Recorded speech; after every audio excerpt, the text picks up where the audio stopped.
Well, on behalf of Pastors Andre and Jenny Raybert, welcome to another jam-packed episode of Behind the Faith. And as you can see, we are standing right here in FCC, our final control center, before the broadcast comes right to you in your homes all around the nations of the world. And of course, I'm not on my own. I'm here with my beautiful wife, Shante. Good to see you, babe. It's so good to see you too, babe. But it's so good to be with every single one of you. We love this time that we get to spend with you. And yes, we got coming to you from our FCC Final Control Center, where the message of faith comes to you every single day to empower you, to transform your life. This is what the Word of God does. Don't take the Word of God for granted in your life. Now, remember, we have a lot of other ways that the Word of God comes through to you, like Faith Now, like our Faith Daily Devotionals. You want to make sure that you are part of every single thing that we have to offer, because I'm telling you, it's from the heart of God, straight to your heart for empowerment. We are so excited to be with you today. Indeed, we are so excited to be with you today. And you know what? We caught up with Michael Swain from 4SA, Freedom of Religion, South Africa. Every time we catch up with Michael Swain, I tell you, our minds are just, we're just blown by not just only the wealth of knowledge, but the understanding, the biblical understanding of the situation, the current state of affairs of our nation politically, but at the same time looking through it biblically and then having a biblical perspective on that. So go ahead, check this out.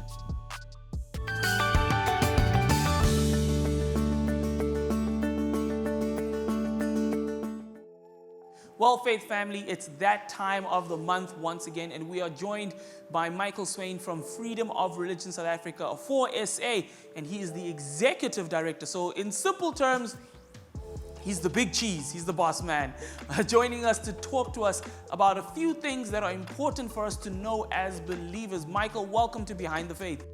Thank you, Banda. Thank you so much for having me on the show again. Really appreciate it. You know, Michael, for the past couple of conversations we've had, we've spoken about some relevant cases and things that are taking place.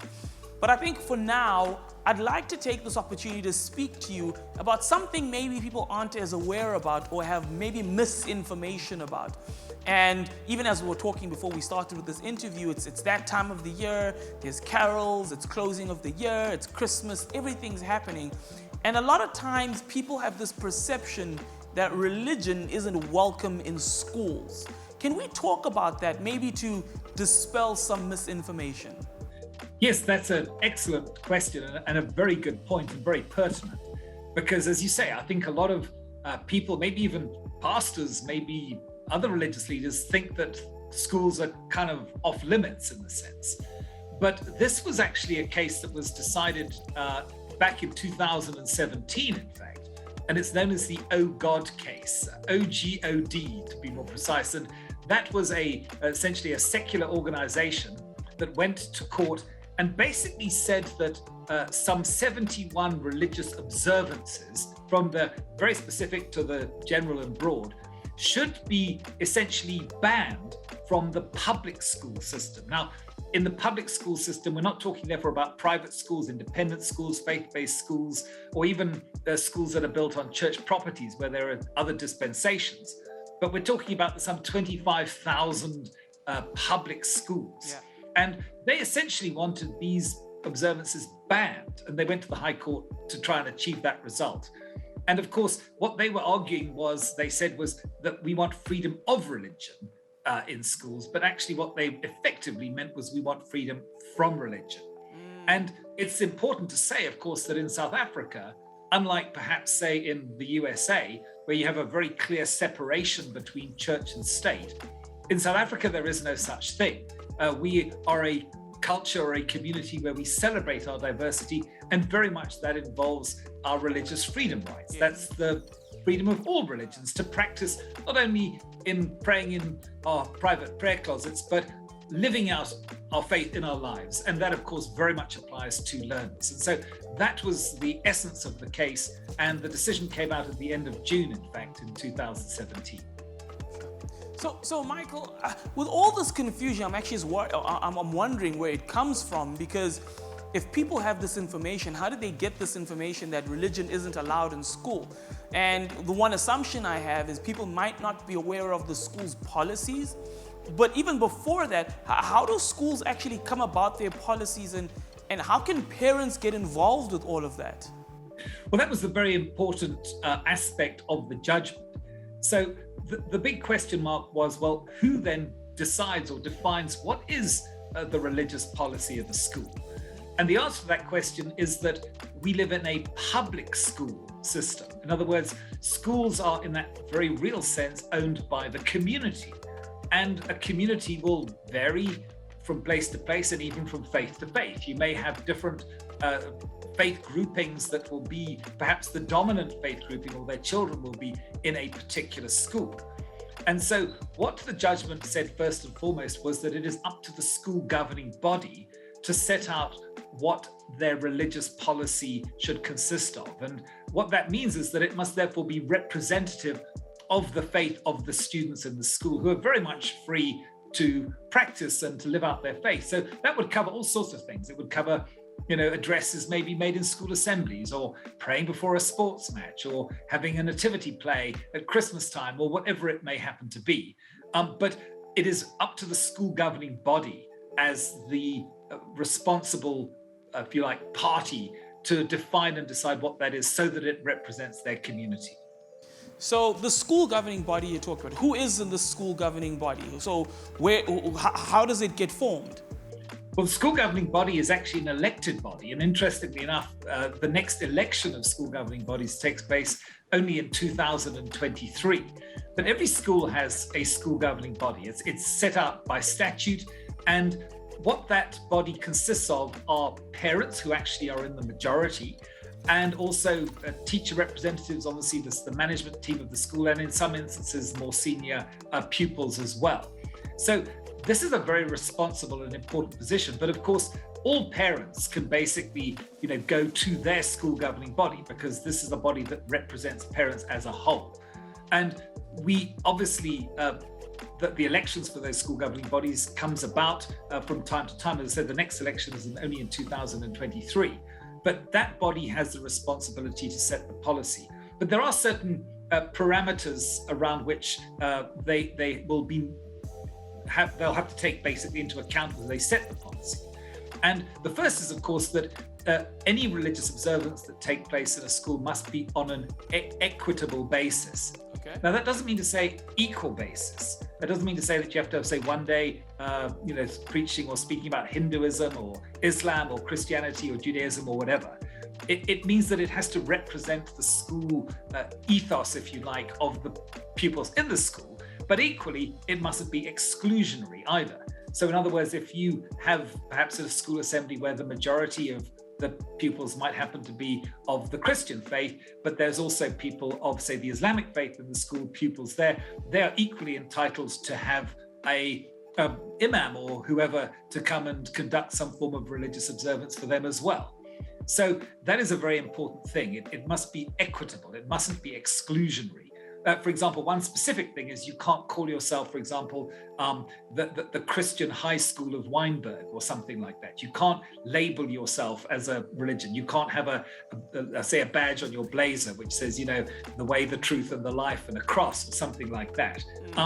But that said, it is very much open for schools to decide what type of religious observances do they want, and for pastors and whoever else, other religious leaders, to be able to approach the school and to say, how can we get involved? And let me say this, many cases, schools welcome the opportunity to partner with particularly churches, I know, so that they can actually help to also establish a little bit more of the sort of, like, let's say, the softer moral ethos of the school. Schools have a lot of problems, as you know, and very often it's getting religious leaders involved and helping to guide and to encourage and to exhort students that is very helpful to them. So it must be on an equitable basis, and of course it must be voluntary. Yes. I think that's also very important to say. Nobody should be compelled to live out particular, or to be participating in any particular religious observance. And they also shouldn't be, in that sense, stigmatized either. So, if you're in a school, for example, where you have a dominant or predominant Christian learnership, and there are a few people of other faiths, you should never do something like say, okay, we're now going to have prayers, so that group over there, you can now leave. There must be no form of stigmatization or compulsion in any way, shape, or form. But within those parameters, very much school governing bodies can decide and define what the ethos of a public school should be. Well, thank you very much, Michael, for explaining all of that. But I just want to quickly summarize, and I just want you to confirm if I'm on the right track here. So, simply put, religion is allowed in schools, but there's a policy that needs to be put in place by the governing body, which is an elected body, which consists of the parents of the students, as well as management within the school, and usually a senior learner within the school. That's 100% correct. And again, it would be wise for schools to take some form of advice. I mean, 4SA, we are definitely available to give advice to schools in terms of the policy that they might consider adopting to make sure that it does tick all the boxes that are now required by law as a result of this, oh God, judgment. Specifically because you don't want a situation whereby as a school you are perhaps falling either side of these parameters, because that might open you up to some form of action for perhaps unfairly discriminating against another faith group, for example. And to cover yourselves, if you're going to do that sort of thing, it is wise to have a policy. I know that FedSAS, which is the organization which covers school governing bodies as well, they're also available to assist in this manner. But definitely something which schools can do and arguably therefore should do. Wow. Well, thank you very much, Michael, for all that information. Thank you for connecting with us.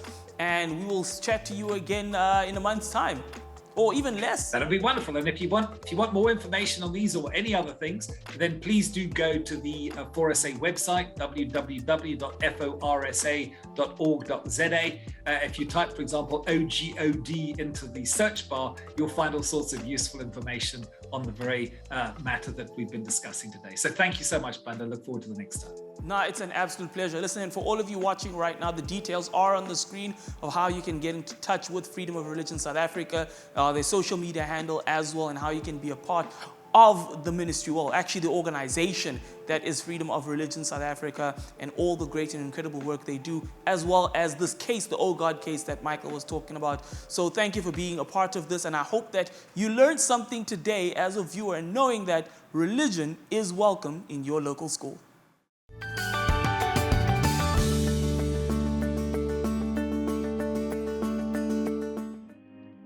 Tanda, I always love having a conversation with Michael and just hearing from Mr. Swain, because there's so much that we get to learn from religious observance to things that are happening in and around our nation that actually impact us. And it's good to have a legal voice, with him, the team, with Advocate Nadine as well, and just to hear about so much stuff that's happening. So on the channel, there's so much, knowledge that gets shared on. And it's not just the great content, which we're going to talk about in a few moments, but it's also, Michael is also part of the great content. But I'm talking about the great spiritual uplifting content, but also a lot of the stuff that's happening in and around our spaces. And I want to encourage people with that. Always be a part of what we're doing. Always catch up to these sessions on Behind the Faith. Always support the ministries, the networks, the organizations that are connected with us in doing what they do. Behind the Faith, it's all about this incredible content, Tando. I'm so blessed by stuff that's happening. The stand's been happening with Dr. Rodney, and there's a whole bunch of more content. Faith Today has been happening, but it's so great and incredible with every single bit of content that people have. It really is. And really, to every single person, Mondays to Fridays, you can set your alarms at 10 a.m. Central African time. There is Gospel Truth with Andrew Womack. And then on Saturdays, there is Revival is Here Again with Good Heart Obiakweme at 5:30 p.m. Central African time every single Saturday. But there's something I really want to highlight to every single person who's connected to the network. Make sure you are subscribed to be a part of the Faith family of networks so you can get an update. You can catch this content on Faith Now, or you can actually watch it on linear television. But every single weekend, there are Faith Church specials from churches all around. I mean, really, we've had submissions all around the continent. In Africa, there are UK churches, but please, you want to be blessed. There's a church service specially for you, and the time changes, and the content obviously obviously changes every single week. So make sure you are subscribed and you get the updates every single Friday on what's happening on Saturday and Sunday with regards to the Faith Church specials. Listen, I actually want to encourage you, if you're watching and you're a pastor, contact us, partner@myfaithtv.com, if you're interested to be a part of the church specials. Now, please understand there are certain technical requirements that we have, and of course, our statement of faith. And you can submit your content and it can air for free on the weekends on the Faith family of networks. I want to encourage you to do that. Now, for all our DTT, or let me say our terrestrial viewers, you know what I mean? So you watching on Faith Terrestrial right now, you've seen it on your screens, it's scrolling across, it's talking about DTT. Contact us, SMS the word faith to 32015, your name and surname, to contact us about how you can continue to be a part of DTT. Now, a lot of stuff is happening in analog in certain regions of the Eastern Cape in South Africa. Now, I know some of you in the further parts of Africa be like, what, still analog? Yeah, we still have some analog networks. So, but we are moving and migrating onto digital television in the Eastern Cape province. So all analog is being switched off, the signal that is, but you can still enjoy Faith Terrestrial if you just contact us on SMSing the word faith to 32015 with your name and surname. Now that SMS will cost you R1 so that you can find out more information about how you can transition and be part of DTT. So, but anyway, talking about transition, talking about doing things, I actually had a conversation and a sit down with two Bible school students. I know last week, Shante was chatting to a few of them as well, but we had a sit down and a conversation with two Bible school students, which were Khalida and Leroy, who are first year students. I want to hear from them as to their experience with the River Bible Institute. So take a look at this, and then we'll be right back after that.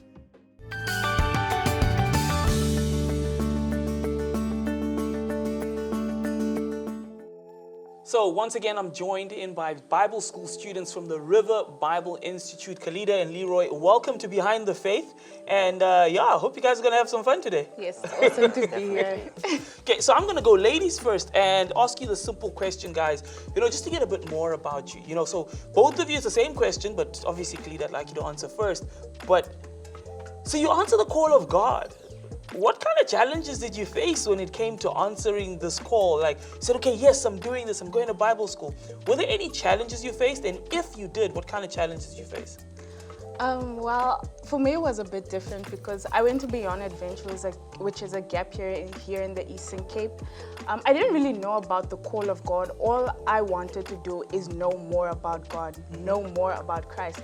So I was like, what better way to know more about Christ than come to Bible school? I only realized and learned about the call once I came to Bible school. Okay. So challenges were more personal challenges because I was like, is this what I really want to do? Is this really where I want to be at? And it seems it is. Okay, and you, Leroy? Oh, well, personally for me, it was actually with my family and my friends. Because before I actually came to River Bible Institute, I actually enrolled in sports management and also education. But I was actually not comfortable with studying it. And at that time, I actually received the call of God in my life. But I had my friends that was telling me that no, it cannot be. I was doing my education, so I might as well just finish my education because what will I do in ministry?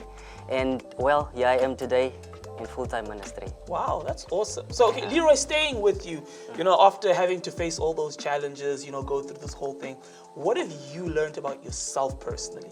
Oh, well, personally, first thing I want to say is that actually in 2018, when I first came to River Park, it was in a conference, my first time that I came here. And I was completely changed by that first conference. It was on Faith on Fire. And it changed, actually, my life was really changed. Okay. It really changed my life. On how I view my relationship with God. I strengthened my relationship with God. I actually got patience with other people. And I was actually struggling with forgiving other people.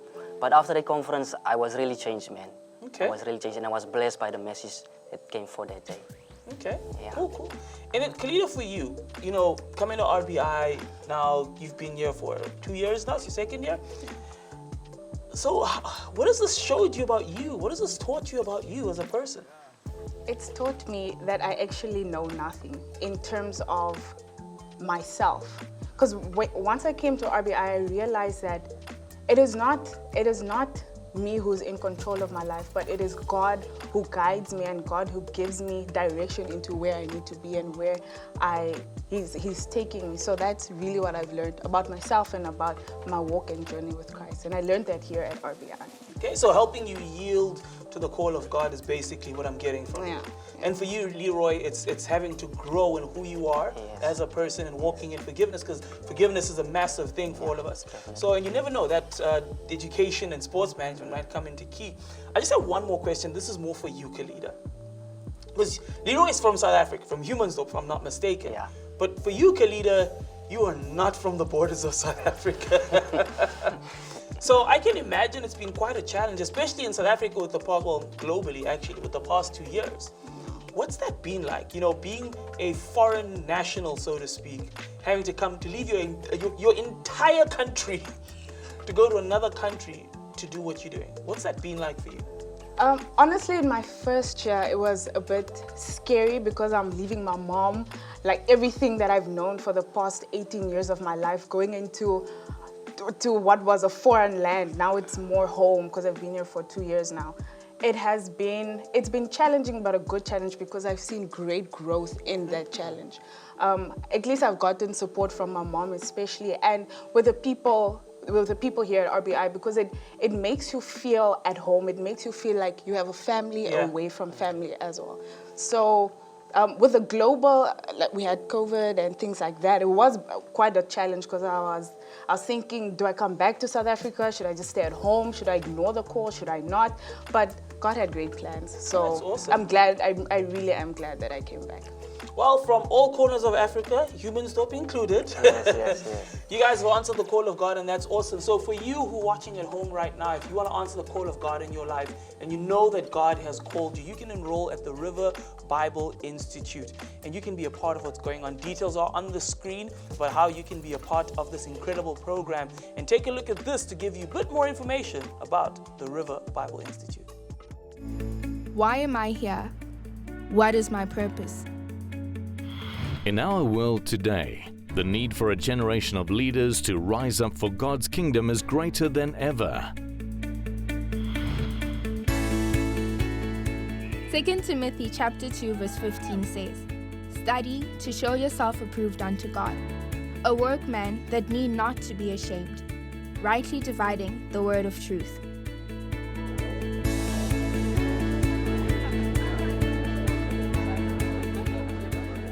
The River Bible Institute is a 3-year full-time training center designed to equip you, the leaders of this generation, to fulfill the purpose that God has for your life in any of the areas of the fivefold ministry. Don't delay. Apply today. The world is waiting.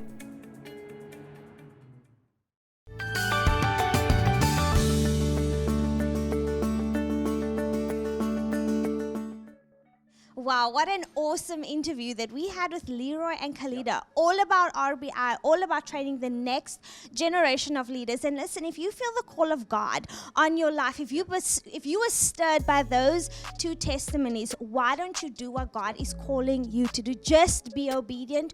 God will make everything else work out for you.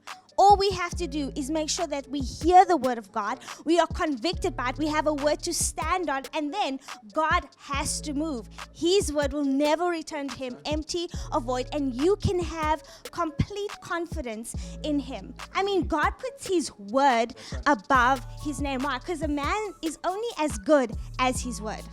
So good, so good. You know, I'm just so excited to see what God is doing right here at the River Bible Institute in Buffalo City, right here at the Great Faith Dome. So if you would like to pursue the call of God, actually be obedient. Don't delay, do it today. RBIAfrica.com, training a new generation of leaders. Be a part of what God is doing in this hour, and, you know, be available. Yeah, we found it in our lives when we answered the call of God. We were at the Bible school. We finished our 3 years of Bible school and stepped into full-time ministry. And today we can testify. Had it not been for the foundational training, the foundational biblical understanding that we got in the Bible school as we were trained and equipped, I tell you, I don't know where we'd be today. But we pursued the call. Don't delay. Do it today. RBIAfrica.com, RBIAfrica.co.za. All the details are on the screen as well, and on the website as well, that you can get involved with RBI. Now, Let me tell you, we've been so blessed by all the programs on the network, so blessed by every single one of the programs that come into your homes, and we know there's so many more. Yes, and we are so blessed by every single one of them, especially our live broadcast that we get to participate with every single weekday. Monday to Wednesday, we are live from Studio USA with Pastors Andre and Pastor Jenny with Faith today and their special guests. Then Thursday, we are back in the Buffalo City with Pastors Kevin and Chantal, Brad and Jazan. You don't want to miss this. And then obviously Friday, the next live, the NXT for the next generation. We love it so much. See you there. And then on Sunday, Faith Worship. You do not want to miss these programs. They are coming to you live to encourage you at that moment in time. So don't miss these programs with us. We love to have you with us. Indeed, you are part of the family all around the world. And you know what also blesses me is to hear your feedback. So if you've been blessed, if you've been blessed by what's happening right here at the Faith Family of Networks, please send us an email, partner@myfaithtv.com. Send us an email, send us testimonies of what God is doing in and through your life. Then as well, you can also send us an email if you want to receive faith dailies at partner@myfaithtv.com, and just pretty much specify that you're wanting to be on our mailing list for Faith Daily, because it's faithful content on your handheld device all around the world on demand every single day. And talking about that, it takes partners to do what we do. It takes your seed that you sow, your very partnership with us as a network to be able to do what we do. But of course, we do know that God is able to still do immeasurably more, exceedingly abundantly and above all that we can ask, think, or imagine. So we want to thank you for your faithful partnership. But if you've not yet partnered with us, as I said, Ephesians chapter 3 verse 20 says, "Now unto him who is able to do." God is able. In fact, I want you to declare that right now, wherever you are. God is able to do exceedingly abundantly and above all that you can ask, think, or imagine. And so as you partner with us as a network, we've seen how God has supernaturally not only sustained us, but taken us to a whole new level. So we decree that over your life as you partner with us. Please email us, partner@myfaithtv.com, so you can partner with what God is doing right here in Buffalo City as we connect people to Jesus, as people give their lives to the Lord. Understand, you are sowing a seed into the next generation, sowing a seed of impartation of destiny to the next generation. I tell you, I'm blessed to be a partner of Faith TV. We are blessed to be partners of Faith TV. Well, that's the end of another jam-packed episode of Behind the Faith. Thank you so much for joining us. On behalf of Pastors Andre and Jenny Raybert, see you next time. Bye-bye.